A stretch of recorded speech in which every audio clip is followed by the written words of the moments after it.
गांव की बहन। फूलमती काकी, अंजलि दीदी के लिए शहर से फोन आया है, जल्दी से भेजो दुकान पे, नहीं तो फोन कट जाएगा। हाँ हाँ बेटा, अभी भेजती हूँ। अंजलि बेटा, तेरे लिए शहर से फोन है, सब काम छोड़ के जल्दी जाके सुन ले, नहीं तो फोन कट जाएगा। हाँ माँ, अभी जाती हूँ, जरूर मीनाक्षी दीदी का फोन आया होगा। हाय अंजलि। नमस्ते दीदी, मेरा मतलब हाय, कैसी हो आप? यहाँ तो सब ठीक है, मामा मामी कैसे हैं? तू कैसी है? मेरे तो एग्जाम्स होने वाले हैं, हर रोज कॉलेज जाना पड़ता है, lectures, extra classes, private coaching. ओ मैं तो इतना थक जाती हूँ, क्या बताऊँ। आपकी कॉलेज वाली बहन जी आपको इतना पढ़ाती है, तो घर कब जाती हैं आप दीदी? अरे नहीं नहीं, ये सब सिर्फ मेरी प्रोफेसर नहीं पढ़ाती, मैं अलग से दूसरे टीचर्स के पास भी पढ़ने जाती हूँ। दीदी फिर तो आप बहुत थक जाती होगी ना, आप ना पैदल मत जाया करो, टांगा ले लिया करो दीदी। नहीं मेरी भोली बहन, ना मैं पैदल जाती हूँ, ना ही यहाँ टांगा मिलता है, मैं बस से जाती हूँ और थोड़ी दूरी के लिए रिक्शा ले लेती हूँ। सच्ची? वहाँ पर टांगे नहीं, बस चलती है? वाह, वो भी हर रोज? हमारे गांव में भी बस आती है, दिन में 2 बार। यही तो खास बात है शहर की, यहाँ बसें पूरा दिन दौड़ती हैं सड़कों पर, और सिर्फ बसें ही नहीं, कार, स्कूटर और ट्रक भी, और तो और थोड़ी दूरी पर तो हवाई जहाज भी है, जहाँ से हवाई जहाज आसमान में उड़ते हैं। अच्छा दीदी, मैं फोन रखती हूँ, बुआ जी फूफा जी को मेरा नमस्ते कहना। हाँ माँ, हम लोग शहर में क्यों नहीं रहते? बुआ जी, फूफा जी और मीनाक्षी दीदी तो शहर में ही रहते हैं। अरे क्योंकि तेरे बुआ जी की शादी शहर में हुई थी, इसलिए बेटा। शादी से पहले वो भी तेरे पापा और दादा दादी के साथ गांव में ही रहती थी। तो फिर माँ, मुझे शहर भेज दो ना, मैं भी शहर देखना चाहती हूँ। इतनी बार मीनाक्षी दीदी से शहर के बारे में सुन चुकी हूँ, अब मैं भी वहाँ जाकर देखना चाहती हूँ, बस आप मुझे शहर भेज दो। ठीक है, इस बार गर्मियों की छुट्टियों में कुछ दिन रह आना शहर, अपनी बुआ के घर। अब तो खुश ना?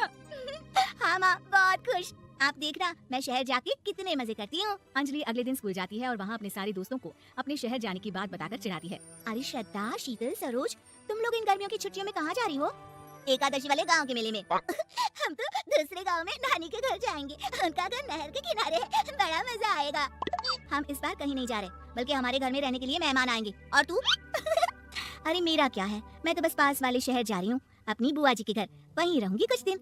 तुम लोग चिंता मत करना, मैं चिट्ठी लिखूंगी तुम सबको वहाँ से। पापा मुझे तो चक्कर आ रहे हैं, जी घबरा रहा है। बेटा शहर आने की जिद भी तो तूने ही की थी, अब पहली बार बस में चढ़ी है तो यही होना था, भुगतो। अरे मामा जी, अंजलि, आप लोग आने से पहले बता तो देते, मैं लेने आ जाती बस स्टैंड तक। आओ आओ भैया, आओ बेटी अंजलि। माँ बुआ जी कैसे हैं वहाँ, और भाभी कैसी हैं? सब ठीक है, बस अंजलि जिद कर रही थी कुछ दिन आप लोगों के साथ रहने की, सो छोड़ने आ गया। दीदी आप मुझे शहर घुमाने ले जाओ ना, मुझे भी शहर देखना है। हाँ हाँ चल, तैयार हो जा जल्दी से। अंजलि तैयार होने जाती है और कुछ देर बाद जब बाहर आती है तो अरे ये क्या कर दिया तूने, मार्केट तक ही तो जाना है, इतनी डार्क रेड लिपस्टिक, इतने बड़े बड़े झुमके और चूड़ियां और चेहरे पर इतना सारा पाउडर। मेरी बहन ऐसे नहीं चलेगा, जा और ये सब हटा क्या। अरे कैसे, क्यों? मैंने शहर आने के लिए इतनी मेहनत से ये सब इकट्ठा किया था, और वैसे भी मैंने देखा है मोहल्ले की राधा काकी के टीवी पर एक फिल्म चल रही थी, उसमें हीरोइन ना ऐसे ही तैयार होकर जाती है घूमने। सब पता है मुझे, मैं तो ऐसे ही जाऊंगी दीदी।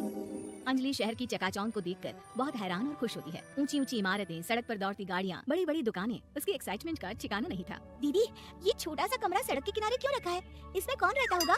ये कमरा नहीं, पीसीओ है, पीसीओ। यहाँ पर लोग फोन करने आते हैं सिक्का डालकर। ओ, हमारे गाँव में तो दुकान पे ही जाते हैं बात करने। अच्छा चल, तुझे रेस्टोरेंट में खाना खिलाने ले चलती हूँ। Excuse me, 2 plate noodles please and 2 Cola. Meenakshi को ऑर्डर प्लेस करते हुए अंजलि बहुत ध्यान से देखती है, और थोड़ी ही देर में ऑर्डर लेकर वेटर आ जाता है और खाना टेबल पर रख देता है। अरे ये लंबी लंबी सेवइयाँ खाते कैसे हैं दीदी, और इसके साथ कोई अचार, प्याज, मूली कुछ भी नहीं दिया, बस ये छोटा सा पेट खुजाने वाला दे दिया है। गाँव में तो छोटे छोटे चावल ही होते हैं जो की हाथ से खा लेती हूँ, अब इसे कैसे खाऊं दीदी? एक्सक्यूज मी, 1 चम्मच प्लीज, और लिटिल प्याज और अचार और मूली और 1 गिलास मट्ठा, वो बाद में। हाँ। अब ये सब सुनकर आसपास बैठे लोगों को हंसी आ जाती है। मीनाक्षी भी अपनी हंसी किसी तरह रोकने की कोशिश करती है और वेटर मुस्कुराता हुआ वहाँ से चला जाता है। अंजलि समझ नहीं पाती कि सब किस बात पर हंस रहे थे, लेकिन वो छिप जाती है। दीदी मुझे लगता है कि मुझे इन सेवइयों को ऐसे ही खा लेना चाहिए, इसी पेट खुजाने वाले कांटे के साथ। एक काम कर, तू मुझे खाते देख, जैसे मैं खाऊं तो भी वैसे ही खा ले। ठीक है दीदी। अंजलि खाते खाते नूडल्स में सिरका ज्यादा डाल देती है, फिर ऊपर से नमक दानी से खेलते हुए काफी नमक भी अनजाने में छिड़क लेती है। अरे ये क्या क्या खा लिया, अरे हाय हाय कितना कड़वा है। पानी पानी, ये काला शरबत ही पी लेती हूँ। और जल्दबाजी में अंजलि जल्दी जल्दी कोला पी लेती है, जिससे उसके नाक में झंझनाहट होती है। दीदी मुझे ले चलो यहाँ से, मैं ये सब शहरी खाना नहीं खा सकती।